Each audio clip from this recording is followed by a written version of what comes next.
உங்கள் எழுச்சி தமிழர் தொலைக்காட்சி.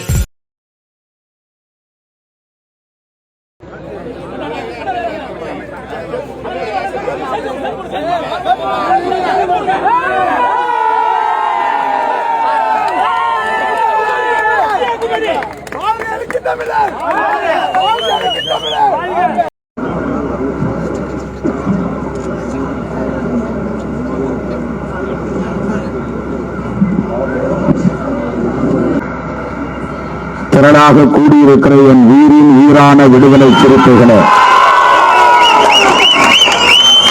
உங்கள் அனைவருக்கும் என்னுடைய பணிவார்ந்த வணக்கத்தை தெரிவித்துக் கொள்கிறேன். பெயர்கள் விடுபட்டிருந்தால் பொறுத்தருள வேண்டுகிறேன். நாளை நான் முற்பகல் 3 சட்டமன்ற தொகுதிகளிலும் நம்முடைய தோழமை கட்சிகளை சார்ந்த தலைவர்கள் அனைவரையும் தனித்தனியே சந்தித்து அவர்களுக்கு ஆடை போர்த்தி சிறப்பு செய்ய இருக்கிறேன். ஆகவே மேடையில் இன்றைக்கு யாருக்குமே ஆடை போர்த்தவில்லை. தகவலுக்காக சொல்லுகிறேன். நம்முடைய தேர்தல் பணி பொறுப்பாளர் மாண்புமிகு அமைச்சர் அவர்களின் வழிகாட்டுதலின் அடிப்படையில் நாளை அனைத்து கட்சிகளையும் சார்ந்த முன்னணி தலைவர்களை சட்டமன்ற தொகுதி வாரியாக நேரிலே சந்தித்து சிறப்பு செய்ய இருக்கிறேன் என்பதை பதிவு செய்ய விரும்புகிறேன். நாளை மறுநாள் நாளை மாலை கடலூர் பகுதியில் உள்ள கடலூர் மாவட்டத்தில் உள்ள 3 சட்டமன்ற தொகுதிகளையும் ஒருங்கிணைத்து இதேபோல ஒரு செயல் வீரர்கள் கூட்டத்தை மதிப்பிற்குரிய அமைச்சர் மாண்புமிகு அமைச்சர் அண்ணன் MRK பன்னீர்செல்வம் அவர்கள் ஏற்பாடு செய்திருக்கிறார். அந்த நிகழ்வில் நாளை மாலை நான் பங்கேற்க இருக்கிறேன்.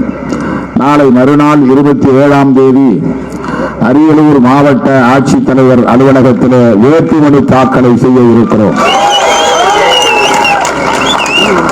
இதேபோல அனைவரும் வேட்புமனு தாக்கல் செய்வதற்கு திரண்டு வர வேண்டும். அண்ணா சிலையிலிருந்து நாம் அண்ணா சிலைக்கு மாலை அணிவித்துவிட்டு மாவட்ட ஆட்சியர் அலுவலகத்திற்கு சென்று வேட்புமனு தாக்கலை செய்ய திட்டமிட்டிருக்கிறோம். எனவே தோழர்கள் ஒருவாரியாக அந்த நிகழ்விலே பங்கேற்க வேண்டும் என்கிற வேண்டுகோளை தெரிவித்துக் கொள்கிறேன். தம்பி தனக்கோடி உள்ளிட்ட முன்னணி பொறுப்பாளர்களுக்கும் வணக்கம். அதன் பின்னர் அமைச்சர் அவர்களின் வழிகாட்டுதலின்படி நாம் தேர்தல் பிரச்சாரத்தை மேற்கொள்ள இருக்கிறோம். மக்களை சந்தித்து வாக்கு சேகரிக்க இருக்கிறோம். தொகுதியின் இந்த மேற்கு பகுதியில் சில நாட்களும், கிழக்கு பகுதியில் சிதம்பரம், காட்டுமன்னார்குடி, புவனகிரி ஆகிய பகுதிகளில் சில நாட்களும் என்று மாறி மாறி நாம் வாக்குகளை சேகரிக்க திட்டமிட்டிருக்கிறோம். நமக்கு எஞ்சியிருக்கிற நாட்கள் 20 நாட்கள் தான். 20 நாட்களும் இல்லை, 17 நாட்கள் தான் சரியாக சொல்ல போனால். ஆக இந்த கால அவகாசத்தை பயன்படுத்திக் கொண்டு நம்முடைய வெற்றியை உறுதி செய்யக்கூடிய வகையில் நாம் திறம்பட பணியாற்ற வேண்டும். அதற்கான ஒரு கூட்டம் தான் இந்த கூட்டம். விடுதலை சிறுத்தைகளுக்கு நான் விடுக்கிற வேண்டுகோள், ஒரு வேட்பாளராக நான் அமைச்சரின் வழிகாட்டுதலின்படி எப்படி செயல்பட களத்தில் நிற்கிறேனோ அதை போல நமது கட்சியின் பொறுப்பாளர்கள், மேலிட பொறுப்பாளர்களாக இருந்தாலும், சட்டமன்ற தொகுதி வாரியான ஒருங்கிணைப்பாளர்களாக இருந்தாலும், அவர்களின் கட்டுப்பாட்டில் இயங்கவிருக்கிற பணிக்குழுவை சார்ந்த தோழர்களாக இருந்தாலும், கட்சியின் முன்னணி பொறுப்பாளர்களாக இருந்தாலும், ஒன்றிய நகர பேரூர் நிர்வாகிகளாக இருந்தாலும், ஒன்றை நீங்கள் மனதிலே இருத்திக் கொள்ள வேண்டும். இந்த 22 நாட்கள் 3 வார காலம் திராவிட முன்னேற்ற கழகத்தின் பொறுப்பாளர்கள் எப்படி வழிகாட்டுகிறார்களோ அப்படி செயல்பட வேண்டும். அதை மனதிலே நீங்கள் இருத்திக் கொள்ள வேண்டும். நீங்கள் வேலை செய்கிற பகுதியிலே திமுக ஒன்றிய செயலாளர்கள் அல்லது நகர செயலாளர்கள் அல்லது பேரூர் செயலாளர்கள் வாக்கு சேகரிப்புக்கான வேலை திட்டங்களை வரையறுத்து இப்படி செயல்பட வேண்டும், இங்கே செல்லுங்கள், இங்கே போய் கவனம் செலுத்துங்கள், இந்த வேலையை செய்யுங்கள், சின்னத்தை வரையுங்கள், துண்டறிக்கையை கொடுங்கள் என்று சொன்னால் அதை அப்படியே ஏற்றுக்கொண்டு செயல்படுவதுதான் விடுதலை சிறுத்தைகளின் கடமை என்பதை நான் இந்த நேரத்தில் சுட்டிக்காட்ட விரும்புகிறேன். நான் ஒரு கட்சி தலைவராக இருக்கலாம், இந்த தொகுதியின் வேட்பாளராக இருக்கலாம். ஆனால் நான் இந்த அணியை வழிநடத்தக்கூடிய திராவிட முன்னேற்ற கழகத்தின் வழிகாட்டுதலை ஏற்றுக்கொண்டு செயல்படுவேன், செயல்பட வேண்டும், செயல்பட்டிருக்கிறேன். அதுதான் ஒரு கூட்டணியின் வெற்றிக்கு நாகரிகமான அணுகுமுறையாக அமையும். தமிழ்நாடு முழுவதும் நம்முடைய கூட்டணியை தலைமை தாங்கி வழிநடத்துவது திராவிட முன்னேற்ற கழகம்தான். திராவிட முன்னேற்ற கழகத்தின் தலைவர் அண்ணன் தளபதி ஸ்டாலின் அவர்கள்தான். ஆகவே திராவிட முன்னேற்ற கழகத்தின் பொறுப்பாளர்கள் அந்தந்த பகுதிகளில் எவ்வாறு திட்டமிட்டு தேர்தல் வேலைகளை செய்ய வேண்டும் என்று வரையறுத்து வழிகாட்டுகிறார்களோ அதை அப்படியே பின்பற்ற வேண்டும். இது நான் விடுதலை சிறுத்தைகளுக்கு விடுக்கிற வேண்டுகோள். இதில் புரோட்டோகால் கிடையாது. நான் மாநில செயலாளர், நான் மண்டல செயலாளர், நான் மேலிட பொறுப்பாளர், நான் ஒருங்கிணைப்பாளர், எனவே நான் இப்படித்தான் செயல்படுவேன் என்கிற புரோட்டோகால் எதுவும் கிடையாது. இந்த 21 நாட்களும் நாம் வாக்கு சேகரிக்கும் பணியாளர்கள், அவ்வளவுதான். திருமாவளவனும் வாக்கு சேகரிக்கிற பணியாளர் தான். இந்த இயக்கத்தில் எந்த பொறுப்பில் இருந்தாலும் சிந்தனை செல்வன் உட்பட அத்தனை பேரும் எந்த பகுதியில் நின்று வேலை செய்ய வேண்டும் என்று சொல்கிறோமோ அந்த பகுதியில் மட்டுமே நின்று வேலை செய்ய வேண்டும். கணந்தோர் என் கண்ணு முன்னால நிற்கணும், முகத்தை காட்டணும்னு நினைக்கவே கூடாது. என்னை பார்க்க வருகிறீர்கள் என்றால் நீங்கள் ஓடி அடிக்கிறீர்கள் என்று பொருள், நீங்கள் ஏமாற்றுகிறீர்கள் என்று பொருள், ஏய்க்கிறீர்கள் என்று பொருள். இந்த 21 நாட்களில் நான் உங்கள் முகத்தை பார்க்கவே கூடாது. எங்கே பார்க்க வேண்டும் என்றால் உங்களை எந்த இடத்தில் நிறுத்தினோமோ அந்த இடத்தில் நான் பார்க்க வேண்டும். இந்த பகுதியில் தான் நீ வேலை செய்ய வேண்டும், இந்த தெருவில் தான் நீ வேலை செய்ய வேண்டும்.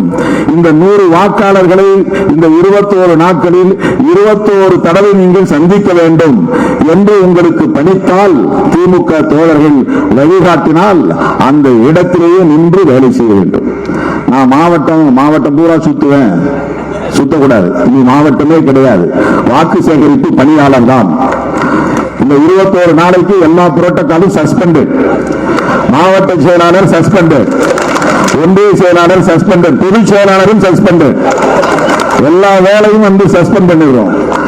என்னன்னா வாக்கு சேகரிக்கக்கூடிய பணியாளர் தான். எந்த இடத்தில் நின்று வேலை செய்ய வேண்டுமோ அந்த இடத்தில் வேலை செய்ய வேண்டும். இது மிக முக்கியமான கடமை.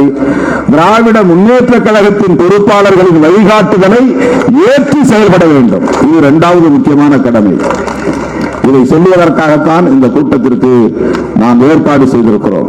அருமை தோழர்களே, 3வது, எதிரணியில் இருப்பவர்கள், எதிர் முகாம்களில் இருப்பவர்கள் நம்மை சீண்டுவார்கள், கோபப்படுத்துவார்கள், அவதூறுகளை பரப்புவார்கள்.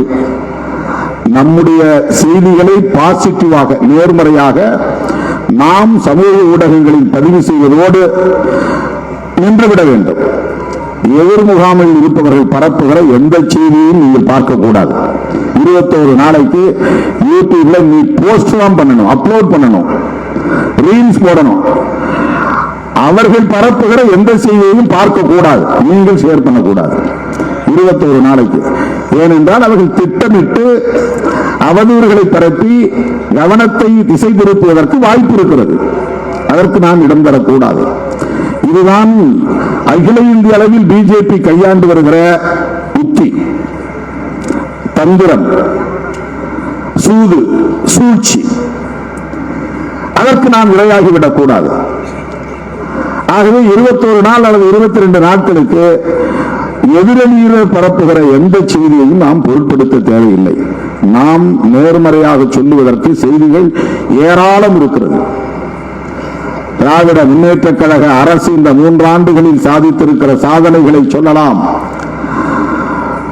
தந்தை பெரியார், பேரறிஞர் அண்ணா, முத்தமிழர் அறிஞர் கலைஞர் ஆகியோர் கட்டி காத்த கொள்கைகளை காப்பாற்ற வேண்டியது நம்முடைய கடமை என்பதை உணர்ந்து அதற்கேற்ப கருத்துக்களை பரப்பலாம்.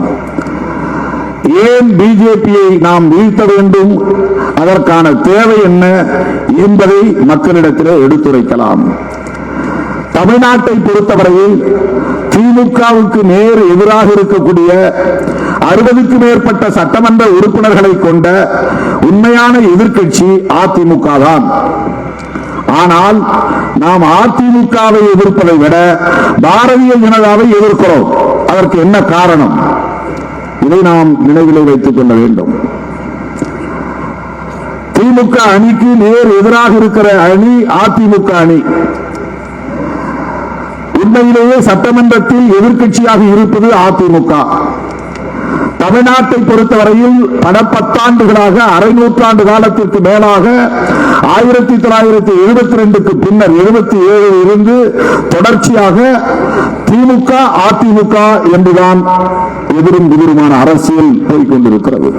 இன்றைக்கும் அதுதான். ஆனால் இந்த தேர்தலில் அதிமுகவை ஒரு பொருட்டாகவே கருதாமல் பாரதிய ஜனதாவை கொள்கை எதிரியாக முன்னிறுத்தி அகில இந்திய அளவில் நாம் ஒரு யுத்தத்தை நடத்தி கொண்டிருக்கிறோம். நம்முடைய பார்வையை சிதம்பரம் தொகுதியை தாண்டி விசாலமாக விரிவுபடுத்த வேண்டும். சிதம்பரம் தொகுதியிலே போட்டியிடுகிற திருமாவளவனா அதிமுக வேட்பாளரா பாஜக வேட்பாளரா அல்ல என்பது கேள்வி. அது அல்ல கேள்வி. இந்தியாவை பாதுகாக்க வேண்டியது தேவையா இல்லையா என்பதுதான் கேள்வி. யாரிடமிருந்து இந்தியாவை பாதுகாக்கப் போகிறோம் என்பதுதான் கேள்வி. யாரை நாம் ஆட்சி பீடத்திலிருந்து அப்புறப்படுத்த வேண்டும் என்பதுதான் கேள்வி. இந்த தேர்தலை பொறுத்தவரையில் நம்முடைய சிந்தனை என்பது, நம்முடைய பார்வை என்பது, நம்முடைய விவாதம் என்பது பாரதிய ஜனதா தலைமையிலான இந்த ஆட்சியை அப்புறப்படுத்தியே தீர வேண்டும். அதற்கு தமிழ்நாட்டில் 40க்கு 40 வெற்றி பெற்றாக வேண்டும். அண்ணன் தளபதி அவர்களின் கரத்தை வலுப்படுத்தியாக வேண்டும்.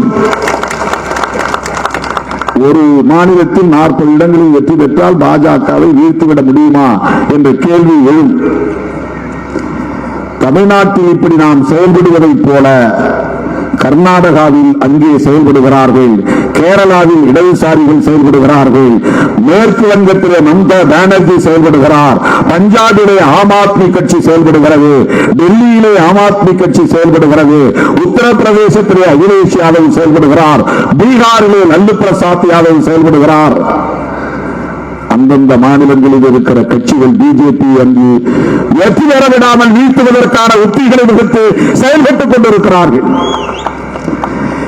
எனவே நாம் இங்கே 40க்கு 40 வெற்றி பெற்றால், மம்தா பானர்ஜி அங்கே அத்தனை தொகுதிகளிலும் வெற்றி பெற்றால் பிஜேபியை தூக்கி எறிய முடியும். தென்னிந்திய மாநிலங்களை பொறுத்தவரையில் கர்நாடகாவிலே போன முறை அவர்கள் வெற்றி பெற முடிந்தது, ஆந்திராவிலே வெற்றி பெற முடியவில்லை, தெலுங்கானாவிலே அவர்கள் எதிர்பார்த்ததைப் போல வெற்றி பெற முடியவில்லை, தமிழ்நாட்டிலே அவர்களால் வாலாட்ட முடியவில்லை, கேரளாவிலே அவர்களால் எதையும் சாதிக்க முடியவில்லை. மகாராஷ்டிரா வரையில் தென்னிந்திய மாநிலங்கள் தான். இந்த தென்னிந்திய மாநிலங்கள் அவர்களின் மாய்மால அரசியலுக்கு இரையாகவில்லை. இன்றைக்கும் அதுதான் நிலை. ஆந்திராவிலே அவர்களால் ஒன்றும் செய்ய முடியாது, தெலுங்கானாவிலே பெரிதாக எதையும் சாதித்துவிட முடியாது, மகாராஷ்டிராவிலும் இப்போது அவர்களால் எதையும் செய்துவிட முடியாது, கர்நாடகாவிலும் போன முறை வெற்றி பெற்றதை போல பெரிய வெற்றியை அவர்களால் பெற்றுவிட முடியாது, கேரளாவிலே இடதுசாரிகள் மிகப்பெரிய சக்தியாக இருக்கிறார்கள், அவர்களிடமிருந்து ஒரே ஒரு தொகுதியை கூட அவர்களால் பிடுங்க முடியாது. தமிழ்நாட்டிலும் அவர்களால் அதிமுகவிலேயே ஒன்றும் முடியாது என்கிற போது பாஜகவால் ஒன்றும் முடியாது. ஏற்கனவே நம்முடைய தமிழக முதல்வர் அண்ணன் தளபதி அவர்கள் தமிழ்நாட்டை பொறுத்தவரையில் பிஜேபி 0 என்று சொல்லிவிட்டார். 0. தென்னிந்திய மாநிலங்களில் அவர்களால் பெரிதாக ஒன்றும் செய்ய முடியாது என்கிற போது உத்தரப்பிரதேசத்திலும் அப்படி நாம் வெற்றி பெற்றால், மேற்கு வங்கத்திலும் வெற்றி பெற்றால், பீகாரிலும் நாம் கணிசமான வெற்றியை பெற்றால், டெல்லி பஞ்சாபிலும் வெற்றி பெற்றால் பிஜேபியை தூக்கி எறிய முடியும், ஆட்சி அதிகார பீடத்திலிருந்து அப்புறப்படுத்த முடியும். அதற்கான வியூகத்தை வகுத்தவர், முதல் புள்ளியை வைத்தவர், அதை தொடங்கி வைத்தவர் தமிழ்நாடு முதலமைச்சர் அண்ணன் தளபதி அவர்கள் என்பதை மறந்துவிடக் கூடாது. ஆகவேதான் தமிழ்நாட்டில் இருக்கிற அதிமுகவை எதிரியாக கருதாமல் அகில இந்திய அளவில் பிஜேபியை எதிரியாக முன்னிறுத்தி வியூகத்தை வகுத்து செயல் திட்டத்தை இன்றைக்கு நடைமுறைப்படுத்திக் கொண்டிருப்பவர் அண்ணன் தளபதி ஸ்டாலின் அவர்கள், தமிழ்நாடு முதல்வர் அவர்கள். அப்படிப்பட்ட அந்த முயற்சியை அவர் வெற்றி பெற வேண்டும் என்பதற்காகத்தான் விடுதலை சிறுத்தைகள் கட்சி திராவிட முன்னேற்ற கழகத்தோடு தொடர்ந்து பயணிக்கிறது, இந்த தேர்தலிலும் பயணிக்கிறது. தோழர்களே, நாங்கள் தேர்தல் அரசியலுக்கு வந்தது 1999. அப்போது மூப்பனார் அழைத்தார். 2001 தலைவர் முத்தமிழறிஞர் கலைஞர் அவர்கள் நம்மை கூட்டணியில் இணைத்துக் கொண்டார். அதிலிருந்து இதுவரையில் 2 முறைதான் நாம் திமுக அணியில் இல்லாமல் செயல்படக்கூடிய நிலை ஏற்பட்டு இருக்கிறது. ஒன்று 2006 சட்டமன்ற பொதுத் தேர்தலில் திமுக அணியில் நம்மால் இடம்பெற முடியவில்லை. ஆனால் 2006 உள்ளாட்சி தேர்தலில் திமுக அணிக்கு வந்துவிட்டோம்.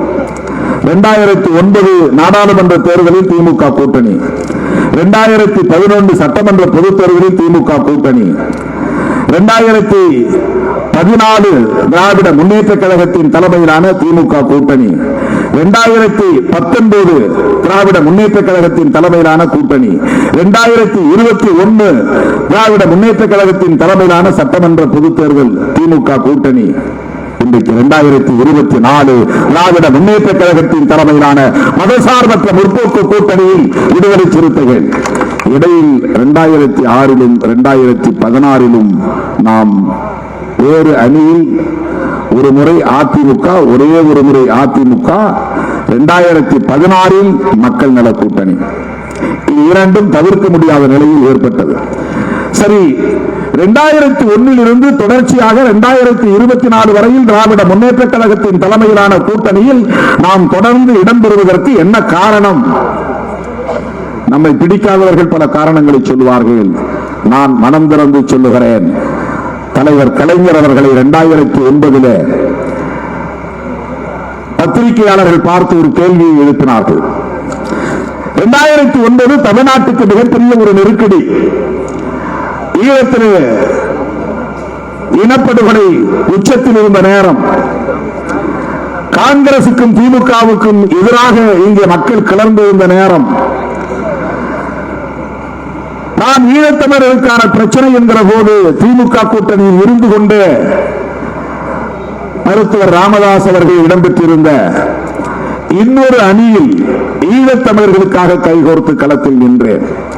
இந்த முரண்பாட்டை பயன்படுத்திக் கொண்டு திமுக கூட்டணியில் இருந்து என்னை வெளியேற்ற வேண்டும் என்று பலரும் அழுத்தம் கொடுத்தார்கள். அந்த நேரத்தில் பத்திரிகையாளர்கள் கலைஞர் ராமச்சந்திரா மருத்துவமனையில் இருந்து சிகிச்சை பெற்று வீடு திரும்பியதும் கேட்டார்கள். அப்போது கலைஞர் சொன்னார், தந்தை திருமாவளவன் விடுதலை சிறுத்தைகள் கட்சி எங்கள் கூட்டணியில் தான் இருக்கிறார்கள், இருப்பார்கள், தொடர்வார்கள். எங்கள் 2 கட்சிகளுக்கும் இடையிலான உறவு என்பது வெறும் தேர்தல் உறவு அல்ல, கொள்கை உறவு. நாங்கள் பேசுகிற சமூக நீதியைத்தான் தந்தை திருமாவளவன் பேசுகிறார். நாங்கள் பேசுகிற பொது உடைமை அரசியலைத்தான், சமத்துவத்தைத்தான் விடுதலை சிறுத்தைகள் கட்சி பேசுகிறது. ஆகவே எங்களுக்கும் விடுதலை சிறுத்தைகளுக்கும் இடையிலான உறவு என்பது கொள்கை சார்ந்த உறவு. எனவே திமுக விடுதலை சிறுத்தைகள் கட்சி கூட்டணி தொடரும் என்று பிரகடனம் செய்தவர் தலைவர் கலைஞர் அவர்கள். எனக்கு தெரிந்து இதுவரையில் திமுகவோடு கூட்டணி சேர்ந்த எந்த கட்சியை பற்றியும் கலைஞர் இவ்வளவு அழுத்தம் திருத்தமாக சொன்னது கிடையாது, கருத்து சொன்னது கிடையாது. எனக்கு தெரிந்து 25 ஆண்டு காலமாக நான் தேர்தல் அரசியலில் இருக்கிறேன். மாணவ பருவத்திலிருந்து கலைஞரை நான் உன்னிப்பாக கவனித்து வருகிறவன். கூட்டணி கட்சிகளை பற்றி இப்படி ஒரு நற்சான்று வழங்கியது 2009 விடுதலை சிறுத்தைகளுக்கு மட்டும்தான். ஆகவேதான் இப்போதும் நான் சொல்லுகிறேன், எவ்வளவோ நெருக்கடிகள், எவ்வளவோ முயற்சிகள் திமுக கூட்டணியை சிதறடிக்க வேண்டும் என்பதுதான். ஏன் திமுக கூட்டணியை சிதறடிக்க வேண்டும்? ரொம்ப முக்கியமான ஒரு கேள்வி. இந்த கூட்டணி 2018 காவிரி நீர் பிரச்சனைக்காக நடைபயணம் தளபதி அவர்கள் மேற்கொண்ட போது, தோழமை கட்சிகள் என்கிற அடிப்படையிலே எங்களை எல்லாம் அழைத்து இணைத்துக் கொண்ட போது கருவானது, உருவானது. அப்போது தேர்தல் நேரம் அல்ல, இது கரு கொண்ட இடம் போராட்ட களம், காவிரி நீர் உரிமைக்கான களம். திருச்சியிலே தொடங்கி டெல்டா மாவட்டங்களில் பயணம் செய்து நாகப்பட்டினத்திலே போய் முடிந்தது. அந்த பயணத்திலே நாங்கள் தளபதியோடு கைகோர்த்தோம். தேர்தல் கூட்டணியிலே இடம்பெறப் போகிறோம் என்கிற கனவோடு அல்ல, அப்படி ஒரு எண்ணம் இல்லை. தமிழ்நாட்டை காப்பாற்ற வேண்டும், வறட்சியில் சிக்கி தவிக்கிறது என்கிற நிலையில தளபதி அவர்கள் அப்போது தோழமை கட்சிகளுக்கு, தமிழ்நாட்டு அரசியல் கட்சிகளுக்கு, கருத்தறிவித்த கட்சிகளுக்கு அழைப்பு விடுத்த போது இடதுசாரிகள், சிபிஐ, சிபிஎம், மதிமுக, விடுதலை சிறுத்தைகள் எல்லோரும் அதை இணைந்து கொண்டோம். அப்போது உருவானதுதான் 2019 நாடாளுமன்ற தேர்தலுக்கான கூட்டணி. அதிலிருந்து இதுவரையில் இந்த கூட்டணி மட்டும்தான் அகில இந்திய அளவிலேயே கட்டுக்கோப்பாக இயங்குகிற ஒரே கூட்டணி. வேறு எந்த மாநிலத்திலும் ஒரு கூட்டணி தொடர்ச்சியாக பல தேர்தல்களை சந்தித்ததாக வரலாறு இல்லை. ஒவ்வொரு தேர்தலிலும் கூட்டணி கட்சிகள் மாறி மாறி இடம்பெயர்வது உண்டு. அதே 2019 பிஜேபி, பாமக, அதிமுக மற்ற கட்சிகள் எல்லாம் கூட்டணி உருவாக்கினார்கள். அந்த தேர்தலில் அவர்கள் அவ்வளவு பேரும் சேர்ந்தும் திமுக கூட்டணி வெற்றி பெற்றது. ஒரே ஒரு தொகுதியில் அதிமுக வெற்றி பெற்றது. 40 தொகுதிகளில் 39 தொகுதிகளை வென்றெடுத்தது திமுக கூட்டணி. இன்னொன்றை நான் உங்களுக்கு நினைவுபடுத்த விரும்புகிறேன். 2009 முள்ளிவாய்க்கால் இனக்கொலை நடந்த நேரம் எல்லா கட்சிகளும் ஒரே அணியில் சேர்ந்து விட்டது. அந்த அணியில் இருந்த தலைவர்கள் என்னை மட்டும் தனியே வேலூரிலே அழைத்து கிட்டத்தட்ட 3/4 மணி நேரம் பிரெயின் வாஷ், மூளை செலவை செய்தார்கள். திமுக கூட்டணியில் நீங்கள் ஒருவர் தான் இருக்கிறீர்கள், நீங்கள் மட்டும் வெளியே வந்து விட்டால் போதும். இந்த தேர்தலில் தமிழ்நாட்டு மக்களின் கோபம் காங்கிரசுக்கும் திமுகவுக்கும் எதிராக இருக்கிறது. நீங்கள் மட்டும் வெளியே வந்தால் போதும், 40 இடங்களிலும் அவர்களை வீழ்த்த முடியும். இந்த முறை திமுகவை வீழ்த்தினால் அடுத்தடுத்து வருகிற தேர்தல்களில் அதிமுகவை வீழ்த்திவிட முடியும் என்றெல்லாம் என்னிடத்திலே பேசினார்கள். நான் அப்போது தனி ஒரு ஆளாக அவர்களிடத்திலே சிக்கிக் கொண்டேன். அந்த நேரத்தில் நான் சொன்னேன், எங்கள் கட்சியின் மூத்த தலைவர்களோடு, முன்னணி பொறுப்பாளர்களோடு கலந்து பேசி நான் முடிவு சொல்லுகிறேன் என்று அவர்களிடமிருந்து நான் நழுவி வெளியே வந்தேன். வந்த பிறகுதான் கலைஞர் அவர்களோடு நாங்கள் மீண்டும் அந்த கூட்டணியை உறுதி செய்தோம். அப்போது திமுக கூட்டணி இடம்பெற்றிருந்த கட்சிகள் 3 தான். ஒன்று திமுக, இன்னொன்று காங்கிரஸ், இன்னொன்று விசிக. 3 கட்சிகள் தான். எல்லா கட்சிகளும் அதிமுக அணிக்கு போய்விட்டது. அப்போது திமுக காங்கிரசுக்கு எதிராக மிகப்பெரிய கிளர்ச்சி இந்த மண்ணில் நடந்து கொண்டிருந்தது. கடுமையான விமர்சனங்கள் இருந்தன. ஒட்டுமொத்த ஈழத்தமிழர்களின் படுகொலைக்கு திமுகவும் காங்கிரசும் தான் காரணம், அவர்களை வீழ்த்த வேண்டும், துணை போன திமுக விடுதலை சிறுத்தைகளையும் வீழ்த்த வேண்டும் என்று பிரச்சாரம் செய்யப்பட்டது. அப்படிப்பட்ட அந்த நேரத்தில் திமுக காங்கிரசோடு துணை இருந்த ஒரே கட்சி விடுதலை சிறுத்தைகள் கட்சி. அப்படிப்பட்ட நேரத்தில், அவ்வளவு கடுமையான விமர்சனங்கள் இருந்த நேரத்தில், எதிர்ப்பு இருந்த நேரத்தில் 28 இடங்களில் திராவிட முன்னேற்ற கழக கூட்டணி வெற்றி பெற்றது. திமுக கூட்டணியில் இடம்பெற்ற விசிகாவின் வாக்கு வங்கி எவ்வளவு வலிமையானது என்பதை 2009 நாம் நிரூபித்து காட்டினோம். 28 இடங்களில் திமுக கூட்டணி வெற்றி பெற்றது என்றால் அதில் பெரும்பான்மை வட மாவட்டங்களில் விடுதலை சிறுத்தைகள் வலுவாக இருக்கிற வட மாவட்டங்களில் பெற்ற வெற்றி. 2009 விடுதலை சிறுத்தைகளின் வாக்கு வங்கி உறுதிப்படுத்தப்பட்டது. 2001 கலைஞர், திருமாவளவன், கிருஷ்ணசாமி, ராஜகண்ணப்பன், செல்லக்குமார், திருநாவுக்கரசர் போன்ற கட்சிகளை ஒருங்கிணைத்து கூட்டணி அமைத்தார். எல்லா கட்சிகளும் அதிமுக பக்கம் போய்விட்டது. பாமக அதிமுகவில் இருந்தது, இடதுசாரிகள் அதிமுகவில் இருந்தார்கள். தமிழ்நாட்டில் இருக்கிற முக்கியமான கட்சிகள் அனைத்தும் அதிமுகவில் இருந்தன. அப்போது தோன்றிய எங்களை போன்ற கட்சிகள் தான் அந்த காலத்தில் தோன்றிய கட்சி. எங்களை வைத்து அன்றைக்கு 2001 கூட்டணி அமைத்தார். திருச்சிராப்பள்ளியிலே வேட்பாளர் அறிமுக கூட்டம் நடந்தது தோழர்களே. அந்த தேர்தலில் ஒரு மாவட்டத்தில் மட்டும், கடலூர் மாவட்டத்தில் மட்டும் 5 தொகுதிகளில் திமுக கூட்டணி வெற்றி பெற்றது. நானும் அந்த தொகுதியில் தான் வெற்றி பெற்றேன். மங்களூர் தொகுதியிலே உதயசூரியன் சின்னத்திலே.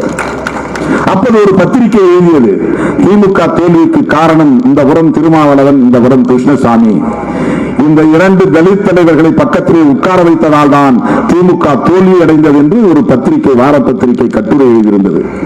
நான் அந்த பத்திரிகையை பார்த்தீர்களா என்று தலைவரை பார்த்து கேட்டேன். என்ன என்று கேட்டார். விவரத்தை சொன்னேன். அடுத்த நொடியே கலைஞர் சொன்ன பதில், உங்களை பக்கத்தில் வைத்திருந்ததால் தான் திமுக தோற்றது என்றால் நீங்கள் மட்டுமே வாக்களிக்கக்கூடிய வாக்களித்த நிலையில் கடலூர் மாவட்டம் 9 தொகுதியில் 5 தொகுதிகளை நாம் கைப்பற்றி இருக்கிறோம். வெறும் விடுதலை சிறுத்தைகள் வாக்குகள் தான். அன்றைக்கு திமுக கூட்டணியில் இடம்பெற்ற வேற எந்த கட்சிக்கும் இங்கே வாக்கு வங்கி கிடையாது. விடுதலை சிறுத்தைகள் மட்டும்தான் திமுக கூட்டணியிலே கடலூர் மாவட்டத்தில் இருந்த ஒரு கட்சி. 9 தொகுதிகளில் 2001 5 தொகுதிகளை கைப்பற்றியது திமுக கூட்டணி. அதற்கு காரணம் உங்கள் வாக்கு வங்கிதான் என்று தலைவர் முத்தமிழறிஞர் கலைஞர் என்னிடத்தில் சொன்னார். அதுதான் 2009 நிகழ்ந்தது. அன்றைக்கு திமுக காங்கிரஸ் ரெண்டும் கடுமையான விமர்சனத்துக்கு உட்பட்டிருந்த நிலையில் விசிக மட்டும்தான் இணைந்திருந்தது. அன்றைக்கு 28 இடங்களிலே வெற்றி பெற்றோம்.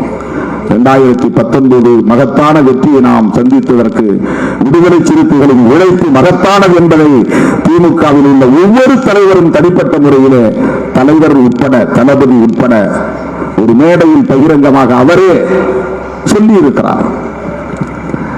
இவருடைய பிறந்தநாள் விழாவில் பேசினார். நீங்கள் சொன்னால் நான் எதையும் தட்டமாட்டேன், அதை அப்படியே ஏற்றுக்கொள்வேன் என்று சொல்லக்கூடிய அளவுக்கு அவருடைய உள்ளத்திலே நான் இடம் பிடித்திருக்கிறேன் என்றால் தனிப்பட்ட முறையிலே என்னால் அவருக்கு பயனில்லை, தனிப்பட்ட முறையிலே அவரால் எனக்கு எந்த பயனும் இல்லை. நாங்கள் இருவரும் இந்த தமிழ் மண்ணுக்காக, தமிழ் மக்களுக்காக, பெரியார், அண்ணா, முத்தமிழறிஞர் கலைஞர் போன்றோர் உருவாக்கி வைத்திருக்கிற சமூக நீதி கோட்பாட்டுக்காக கைகோர்த்திருக்கிறோம். அவ்வளவுதான். இது ஒரு உண்மையான உறவு, கொள்கை உறவு, எந்த எதிர்பார்ப்பும் இல்லாத, உள்நோக்கம் இல்லாத உறவு. அந்த அடிப்படையில் தான் தொடர்ந்து நாம் இந்த அணியிலே நீடிக்கிறோம். ஏன் நீடிக்கிறோம் என்பதற்கான விளக்கத்தை நான் சொல்லுகிறேன். நீடிக்க வேண்டிய தேவை இருக்கிறது. எல்லா கூட்டங்களிலும் நான் பேசினேன். அண்ணன் தளபதி அவர்களே, நீங்கள் தமிழ்நாட்டின் முதலமைச்சராக இருக்கலாம், ஆனால் இந்தியா முழுவதும் நீங்கள் பயணம் செய்ய வேண்டும்.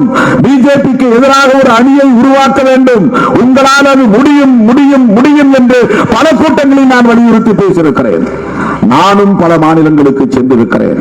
இடதுசாரி கட்சி தலைவர்கள், ஏன் டிஆர்எஸ் KC ராவ், கர்நாடகாவிலே சில தலைவர்கள், அம்பேத்கர் இயக்க தலைவர்கள் என்று பலரையும் சந்தித்து பாரதிய ஜனதாவுக்கு எதிராக ஒரு அணியை கட்ட வேண்டும் என்பதிலே விடுதலை சிறுத்தைகள் செய்த பங்களிப்பு என்பது கணிசமானது. ஏன் அருமை தோழர்களே, இதை சொல்லி நான் முடிக்க விரும்புகிறேன். இந்த நாட்டுக்கு ஒரு பெரும் தீங்கு சூழ்ந்திருக்கிறது. வீட்டுக்குள்ளே எத்தனை சண்டையாக இருந்தாலும் ஊருக்கு ஆபத்து என்று வருகிற போது எல்லோரும் ஊரே ஒன்று திரண்டு நாம் ஊரை காப்பாற்றுகிறோமா இல்லையா? அந்த தெருவுக்கும் இந்த தெருவுக்கும் சண்டை இருக்கலாம், அண்ணன் தம்பி பங்காளி சண்டை இருக்கலாம், ஆடு மாடு கட்டுவதிலே சண்டை இருக்கலாம், வாய்க்கால் வரப்பு தகராறு இருக்கலாம், தண்ணீர் பாய்ச்சுவதிலே பிரச்சனை இருக்கலாம். ஆனால் எல்லாவற்றையும் ஒரு ஓரம் ஒதுக்கி வைத்துவிட்டு ஊருக்கே ஆபத்து என்று வருகிற போது ஊரே திரண்டு நின்று ஊரை காப்பாற்றுவதற்கு நாம் போராடுவதைப் போல நாட்டுக்கு ஆபத்து வந்துவிட்டது, நாட்டை காப்பாற்ற வேண்டும் என்கிற தேவை எழுந்துள்ளது. கேரளாவிலே காங்கிரசுக்கும் இடதுசாரிகளுக்கும் உடன்பாடு ஏற்படவில்லை. மேற்கு வங்கத்திலே காங்கிரசுக்கும் மம்தா பானர்ஜிக்கும் உடன்பாடு ஏற்படவில்லை. ஆனாலும் கூட்டணியில் இருக்கிறோம். ஏன் கூட்டணியில் இருக்கிறோம்? ஏன் கூட்டணியில் இருக்கிறோம்? ஏனென்றால் மீண்டும் ஒரு முறை பிஜேபி ஆட்சிக்கு வந்தால் இந்த மண்ணில் அமைதி இருக்காது, நிம்மதி இருக்காது. இந்த நாடு மிக பெரும் ஆபத்தை சந்திக்க நேரிடும்.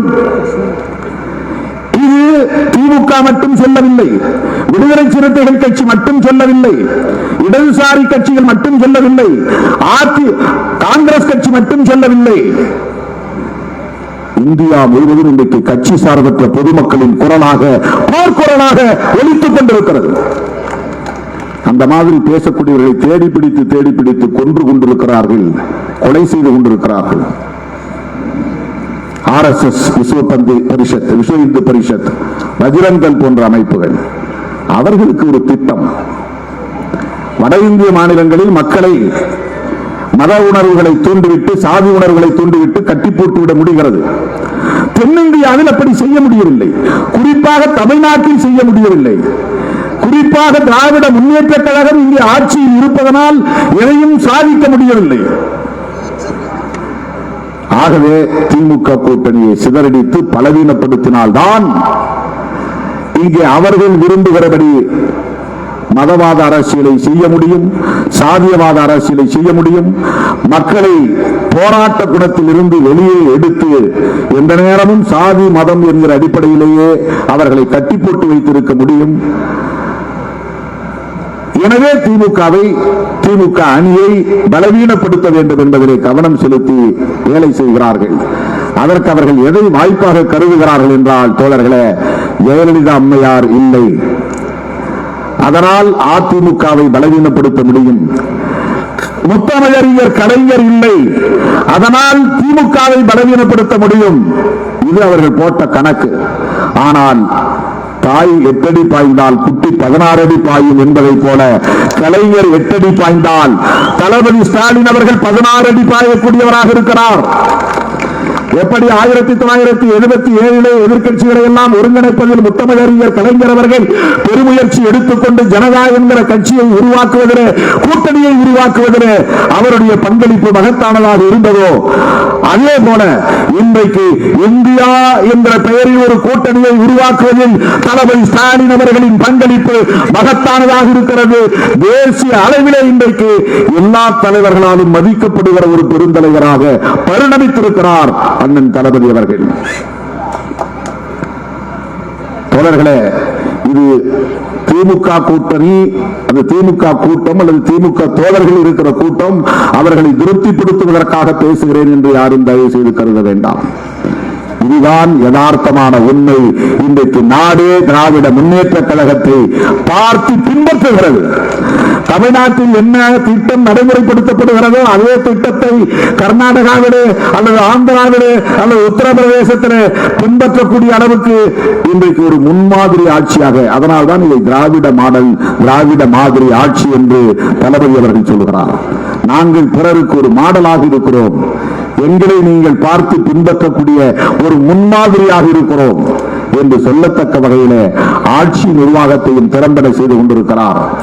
கொள்கை வழியில் அரசியலை வழிநடத்திக் கொண்டிருக்கிறார். அப்படிப்பட்ட அந்த கட்சியோடு சேர்ந்துதான், இந்த அணியில் இணைந்துதான் பிஜேபியை வீழ்த்த முடியும். ஏன் பிஜேபியை வீழ்த்த வேண்டும்? அரசமைப்பு சட்டத்திற்கு ஆபத்து. பிஜேபி மீண்டும் ஆட்சிக்கு வந்தால், மோடி மறுபடியும் ஆட்சிக்கு வந்தால் மாநில கட்சிகள் இருக்காது, தேர்தல்கள் நடக்காது, அதிபர் ஆட்சி முறைதான் வரும், இந்திய அரசமைப்பு சட்டம் இருக்காது, வர்ணாசிரம தர்மம் தான் அரசமைப்பு சட்டமாக மாறும், சமூக நீதியை குழி புதைப்பார்கள், இடஒதுக்கீட்டு கொள்கைக்கு ஆபத்து வரும். இதையெல்லாம் தெரிந்துதான் தோழர்களே விடுதலை சிறுத்தைகள் கட்சி தேசிய அளவிலே தொகுதிக்கு வந்து உங்களை எல்லாம் சந்திப்பதை விட மாநிலமாக சென்று மக்களை, தலைவர்களை சந்தித்து, கூட்டணி கட்சி தலைவர்களை சந்தித்து ஒரு கருத்தியல் யுத்தம் நடத்துவதற்கான களத்தை அமைத்ததில் விடுதலை சிறுத்தைகளுக்கு பெரும் பங்கு இருக்கிறது. ஒரு நாளைக்கு 24 மணி நேரம், 24 மணி நேரமும் நான் என்ன செய்கிறேன் என்பது வெளிப்படையானது. எனக்கென்று தனியே நேரம் இல்லை. நான் குளிக்க போகிற நேரத்தை தவிர, உறங்குகிற 3 மணி நேரத்தை தவிர 21 மணி நேரமும் மக்களோடு கிடக்கிறேன். இங்கில்லை என்றால் அங்கே, அங்கே இல்லை என்றால் எங்கோ ஒரு மூலையில் மக்களோடு தான் நான் இருக்கிறேன். மக்களைத்தான் சந்தித்துக் கொண்டிருக்கிறேன். போராட்ட களங்களில் இருக்கிறேன். தோழமை கட்சிகளோடு போராடி கொண்டிருக்கிறேன். கருத்தியல் களத்தில் வாதாடி கொண்டிருக்கிறேன்.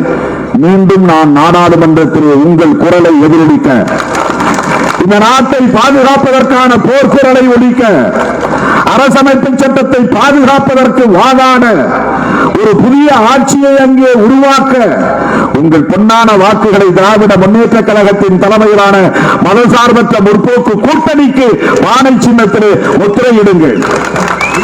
இது திருமாவளவனுக்கு அளிக்கப்படுகிற வாக்குகள் அல்ல. இது இந்த தேசத்தை பாதுகாப்பதற்கான வாக்குகள்.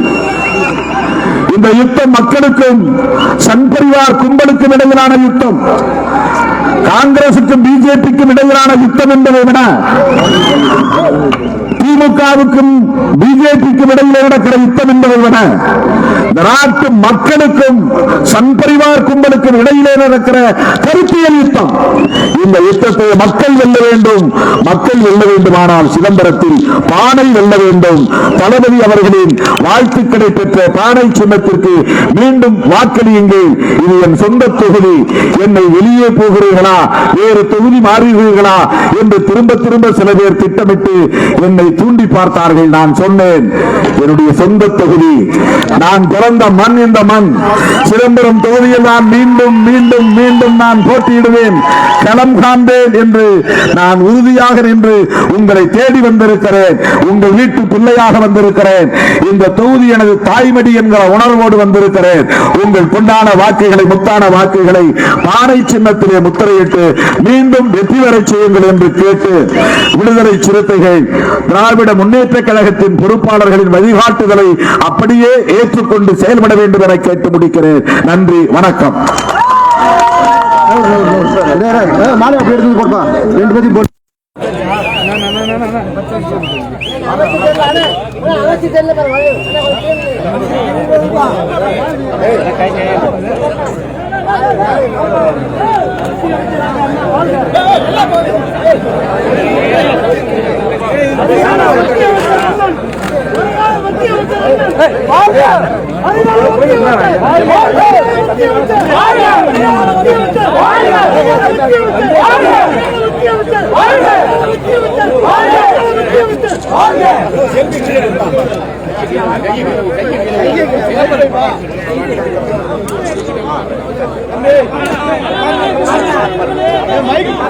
நமது சின்னம், நமது சின்னம், வெற்றியின் சின்னம், வெற்றியின் சின்னம், நமது சின்னம், நமது சின்னம், வெற்றியின் சின்னம், வெற்றியின் சின்னம், நமது சின்னம், வெற்றியின் சின்னம், சிதம்பரத்தின். இந்த சேனல் மக்களுக்காக செயல்படுகிறது என்று நீங்கள் நம்பினால், வாய்ப்பிருந்தால் எங்களுக்கு முடிந்த உதவியை செய்யுங்கள்.